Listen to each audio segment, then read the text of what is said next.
Ladies and gentlemen, welcome back to class. Everyone, please take your seats. The bell has rung. You spit out that gum, okay? Don't give me any back talk. You take off that hood, please. You know the rules. There are no hoods allowed in school. Thank you very much. Let's all take our seats and let's get ready to learn about the wonderful world of music during the age of antiquity, which we know almost nothing about. So but we're gonna get into the stuff that we do know. And yeah, so this is I call this time period antiquity. It's also known as ancient times. You might have heard it referred to that. It's also sometimes referred to as the classical period, but I don't want you to get confused by that. When we talk about the classical period, we're in our class, we're going to be talking about a period of time from the mid 18th century to the mid 19th century. Um, but in general history, like if you were to take like a history class in like high school or college or something, they might refer to this time as the classical era. But we're musicians. We don't worry about that. We talk about we will refer to this as antiquity so that we don't get confused later on. Okay, so antiquity, ancient times. Let's talk about it. What is antiquity? Well, antiquity, also known as ancient times, as I just said, refers to the period of time prior to the fall of the Western Roman Empire in the year 476 AD. Okay? We talked last time about how 476 is the year where the Western Roman Empire falls to, or finally, it had been falling really for a long time, but finally falls to barbarian invasions. And but prior to that, we will refer to this time as antiquity. This is the ancient world. And generally speaking, we are referring to the Roman and Greek civilizations. Okay, there are many great civilizations prior to this time. Okay, the Persians, right, just to name another, and there are several more. But generally speaking, when we talk about this time, we're talking about the Roman and Greek civilizations. Okay, musically speaking, during this time, we know of several instruments, including and maybe especially the lyre, L-Y-R-E, the lyre, which is a small harp type instrument. And generally with the lyre, the reason it was probably the most popular instrument, and the reason why is because you could sing and accompany yourself on the lyre, right? Just like today, probably the most popular instrument is the guitar, and for the same reason. You can play the guitar and accompany yourself as you sing a song, and that's what the ancient Greeks and Romans, especially the Greeks, used to do. Okay, and instruments were used in everyday life, um, whether it was just sitting at home, whether it was gathering in small groups and playing together. Um, we also know that in the dramas that were developed by the ancient Greek, maybe you are familiar with the great contributions to theater that the ancient Greeks had. I'm sure that if you've had Intro to Theater or some other class with Miss Prentice, that you've talked about the uh, the, uh, the contribution that the Greeks had to theater, specifically drama, like or what we would call Greek tragedies, right? Um, and we know that there was music involved in these plays. Okay, It was used to a large degree, especially in what are called choruses. And in choruses, these are kind of narrations for what's going on in the story, right? So the chorus would be used to set up the scene that was about to unfurl on stage. And we might not understand because, sometimes if we're reading a play in class and it says chorus, well, most of the time we're not going to be singing those in class. We'll read them, right? But these actually were made to be sung, and they came with their own music as well. So I kind of said before that we uh, know almost nothing about the music from this time, and that is true, other than the type of instruments that were played because we have artifacts of those. Actually, if we're ever allowed to go into museums again, you should go to the Metropolitan Museum of Art and look at the instrument display that they have up there on the second floor, where they have all these old instruments, and all the way, they have newer instruments too, but they have these instruments from the ancient world, and it's really, really cool. They have that there. You should check it out if we can. But besides that, we don't know too much because we really only have 1.5, maybe, pieces of notated music from this time. When I say notated, what do I mean? I mean written down, right? Um, you may be aware that the Greeks would have a long tradition of passing things down orally with, you know, it would just be like, I would tell my children a story and then they would tell their children the same story, and that's how things got passed down. So a lot of things weren't written down back in those days, and that includes the music. Everyone had this kind of common bank of songs that everyone just kind of knew and got passed down, and maybe a new one would be written. I mean, new songs were getting written all the time, but only the really good ones would get remembered and passed down, right? But eventually they did develop a system of notation, a system of writing down the music, like we have today with the 5-line bar staff and things like that. But they didn't use that. They used a completely different set of symbols and things like that. And of these written down pieces, we only have, like I said, less than 2 of these and only one complete one. And that's the one we're going to talk about right now, as soon as I can get my little arrow to move. Okay, so the piece, the one complete piece of music that we have from Antiquity is called the Epitaph of Siklios. It's the only complete piece of notated music we have from ancient times. It's also the oldest piece of notated music that we know of in the Western world. It's the oldest one. There were older ones, obviously, but we don't have them. This is the oldest one that we know about. It is literally an epitaph. What's an epitaph? Anyone? An epitaph is what goes on your tombstone. Okay? I know, kind of morbid. What goes on your tombstone? Here lies Mr. DeJoseph, really cool, awesome guy who everyone really liked. That's going to be my epitaph, right? Hopefully not for a long time. But that's what an epitaph is. Okay, so for this person, they had a song as their epitaph, which is actually kind of cool if you think about it. It has an introduction before the song begins. It reads, "I am a tombstone." I'm not kidding, that's what it says. It says it in ancient Greek, but that's what it says. "I am a tombstone, an image. Siklios placed me here as a long-lasting sign of deathless remembrance."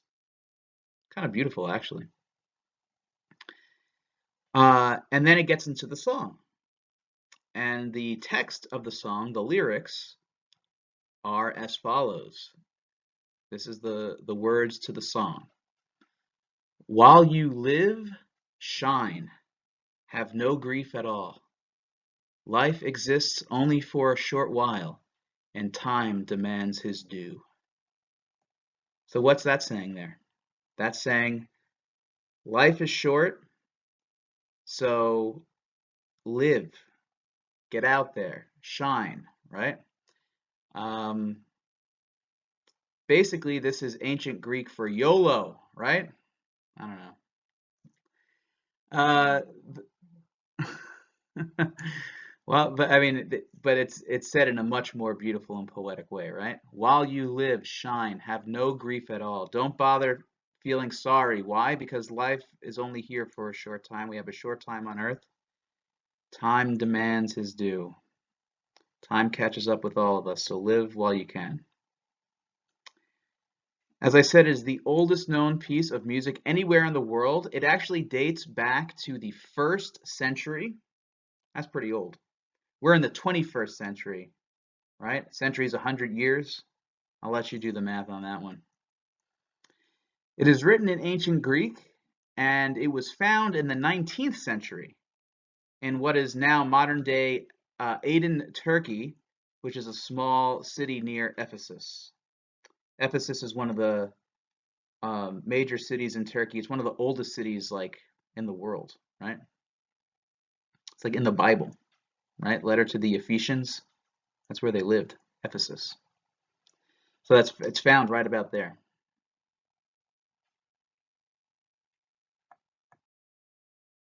And this is what it looks like. So here, I'm not sure if you can see my cursor here, but let me see. This thing right here is the tablet that was found in the 19th century. Fortunately, a little chunk here was taken off. That's too bad. But if you can see, there are letters here. Now, it's in ancient Greek, and they have a different alphabet than we do. So, unless, actually, even if you speak Greek, you probably can't read it because it's written in ancient Greek, which is like how Old English is to us. Like, we can barely read Old English, you know, because it's so different from our language. But you can see the markings there, and if you get a close-up, here is the close-up, you can see really well, and I think they kind of clean this up, all the different letters. And then if you notice above the words, notice these little symbols above the words. This is their ancient system of notation, which I got to be honest with you, I can't read. Right? That's how old it is.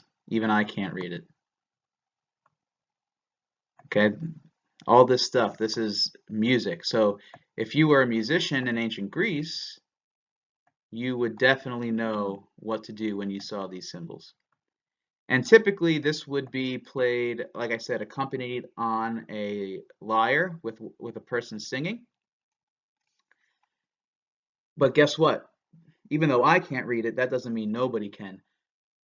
People out there, musicologists, music historians, different scholars have actually deciphered this notation and have, you know, put it into modern notation, and now people have recorded it. So below, in the links below, in the YouTube videos below, you can actually listen to this piece from the 1st century. It's like going into a time machine, you know? It's really, really cool. So it's not too long. I recommend that you listen to it. It's really beautiful. If you are a fan of the Civilization computer games, this is one of the songs that they play. It's on that soundtrack. Also, I think someone said it's in Minecraft too. I don't play Minecraft, so I don't know, but last semester someone was like, oh, this is from Minecraft. Okay, I don't know, but maybe it is. So, you know, it does get a little bit of play here in the modern world in our video games. Okay, let's go on to the next one. All right, let's talk about Orestes by Euripides. All right. Euripides, you may have heard his name before. He is, this is the Joseph's cracking jokes off camera here. Sorry about that. Um, Euripides is a very well-known playwright from ancient Greece. He's probably the father of all playwrights. Not literally, but you understand what I mean, right? It's a figure of speech. And one of his plays, one of his dramas, his tragedies, called Orestes. All right. And we mentioned before that these tragedies have choruses that are used as narration.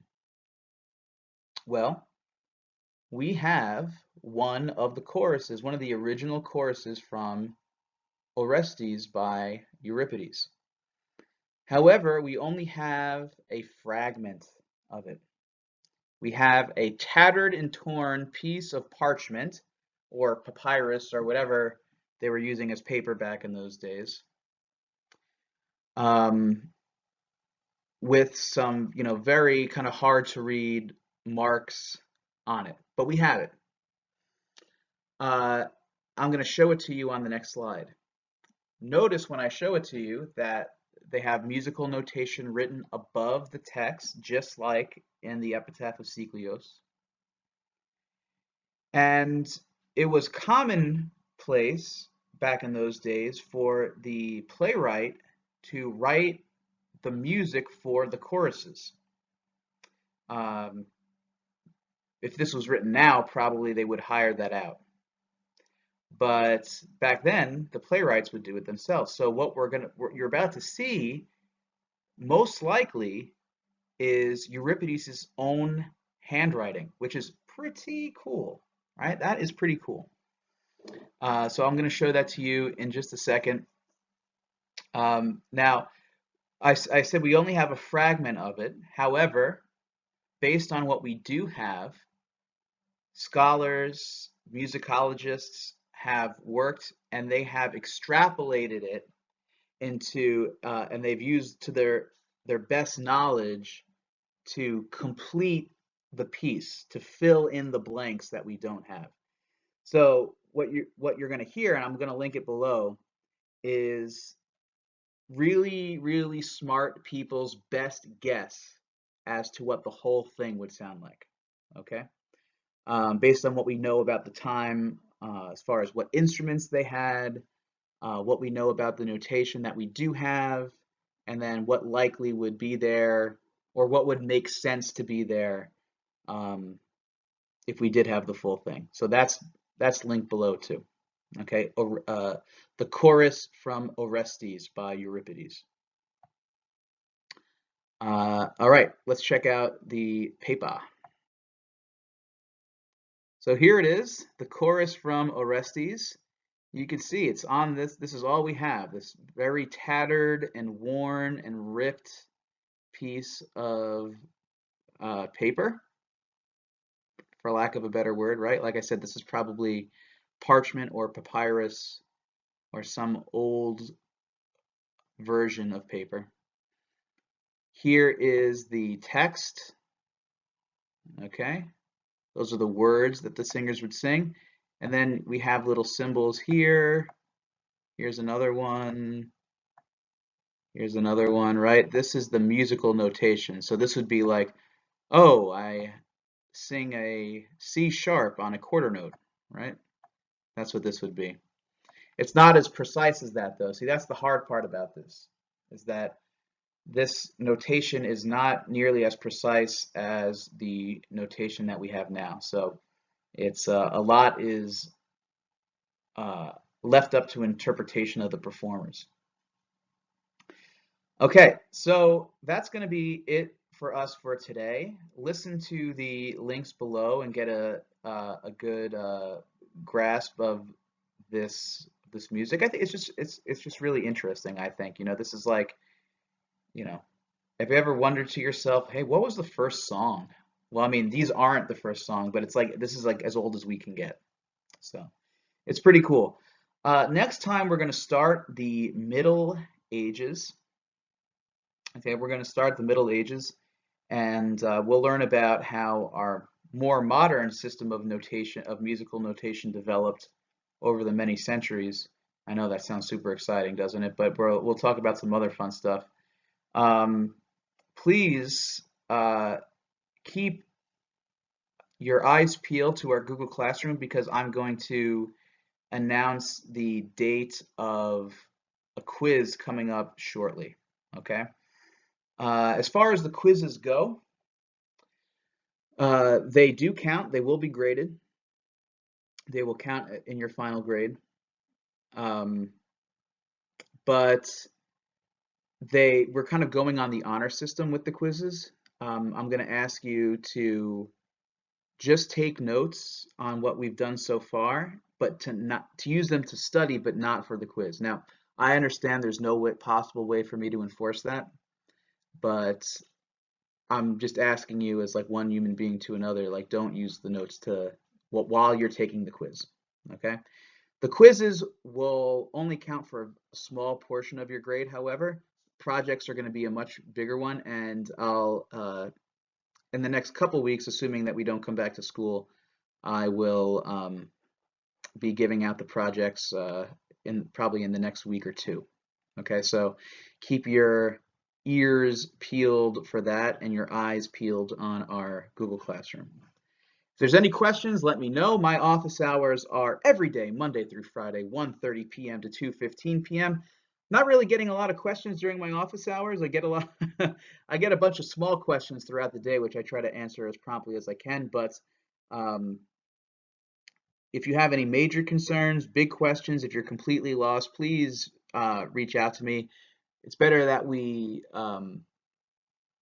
tackle these things sooner rather than later, right? So if there's any questions whatsoever, reach out to me during my office hours, which once again are Monday through Friday, 1:30 to 2:15 p.m.